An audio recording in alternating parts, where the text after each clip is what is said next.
11 सितंबर का अकेले ब्रजेंद्र सिंह को इंतजार नहीं है, बल्कि इस देश के सिस्टम को इंतजार है। इस देश के उस लोभी को इंतजार है जो लोकतंत्र बचाने की बात कर रहा है।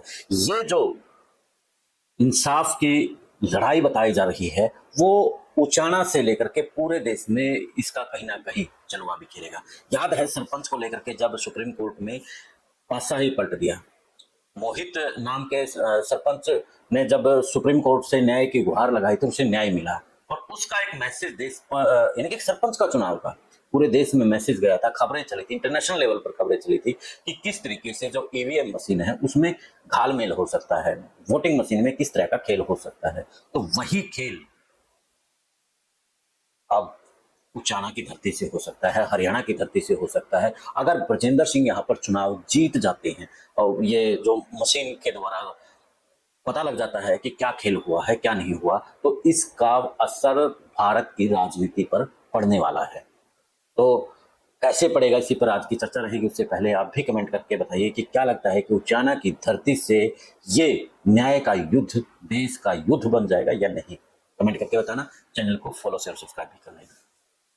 सभी का नमस्कार, राम राम। मैं आपके साथ कुलदीप खंडेलवाल और आप जुड़ चुके हैं द इनसाइडर न्यूज के साथ।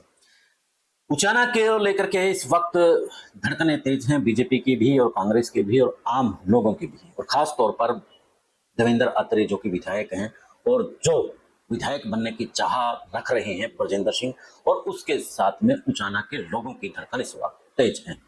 और धड़कनें तेज इस वक्त कहीं ना कहीं देश की सियासत की भी है और प्रदेश की सियासत की भी है।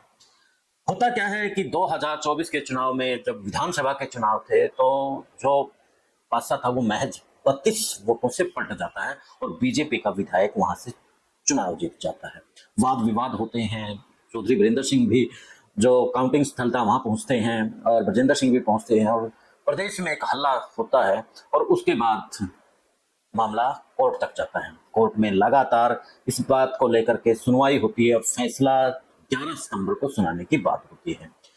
तो अब ये इतिहास रचा जाएगा अगर ब्रजेंद्र सिंह चुनाव जीत जाते हैं और फैसला आ जाता है कि यहाँ पर धांधली हुई है।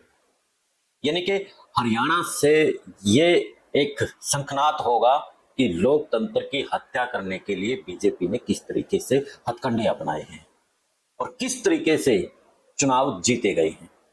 अब ये अकेला ब्रजेंद्र का मामला नहीं है, देवेंद्र अत्री का मामला नहीं है, ये पूरे प्रदेश का मामला होगा, फिर ये पूरे देश का मामला होगा।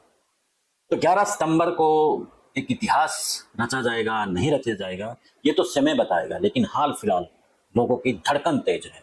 क्या लगता है आपको कि क्या ब्रजेंद्र सिंह इसमें विधायक बनेंगे या नहीं बनेंगे?